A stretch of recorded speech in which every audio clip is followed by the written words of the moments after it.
एक दिन गौतम बुद्ध अपने शिष्यों के साथ एकदम शांत बैठे हुए थे। उन्हें इस प्रकार बैठे हुए देख शिष्य चिंतित हुए कि कहीं वह अस्वस्थ तो नहीं है। एक शिष्य ने उनसे पूछा कि आज वह मौन क्यों बैठे हैं, क्या शिष्यों से कोई गलती हो गई है। इसी बीच एक अन्य शिष्य ने पूछा कि क्या वह अस्वस्थ हैं, पर बुद्ध मौन रहे। तभी कुछ दूर खड़ा व्यक्ति जोर से चिल्लाया, आज मुझे सभा में बैठने की अनुमति क्यों नहीं दी गई है। बुद्ध आंखें बंद करके ध्यान मग्न हो गए। वह व्यक्ति फिर से चिल्लाया, मुझे प्रवेश की अनुमति क्यों नहीं मिली। इसी बीच एक उदार शिष्य ने उसका पक्ष लेते हुए कहा कि उसे सभा में आने की अनुमति प्रदान की जाए।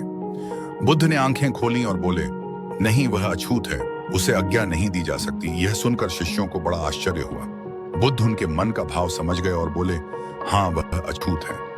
इस पर कई शिष्य बोले, हमारे आश्रम में जात पात का कोई भेद ही नहीं, फिर वह अछूत कैसे हो गया। तब बुद्ध ने समझाया, आज वह क्रोधित होकर आया है। क्रोध से जीवन की एकाग्रता भंग होती है। क्रोधी व्यक्ति प्राय मानसिक हिंसा कर बैठता है, इसलिए जब तक वह क्रोध में रहता है तब तक अछूत होता है। इसलिए उसे कुछ समय एकांत में खड़े रहना चाहिए। क्रोधित शिष्य भी बुद्ध की बातें सुन रहा था।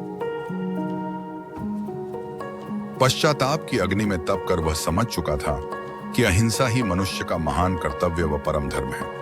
वह बुद्ध के चरणों में गिर पड़ा और कभी क्रोध न करने का प्रण लिया। आशय यह है कि क्रोध के कारण व्यक्ति अनर्थ कर बैठता है और पश्चाताप उसे बाद में होता है, जिसका कोई लाभ नहीं मिलता। इसलिए हमें क्रोध नहीं करना चाहिए।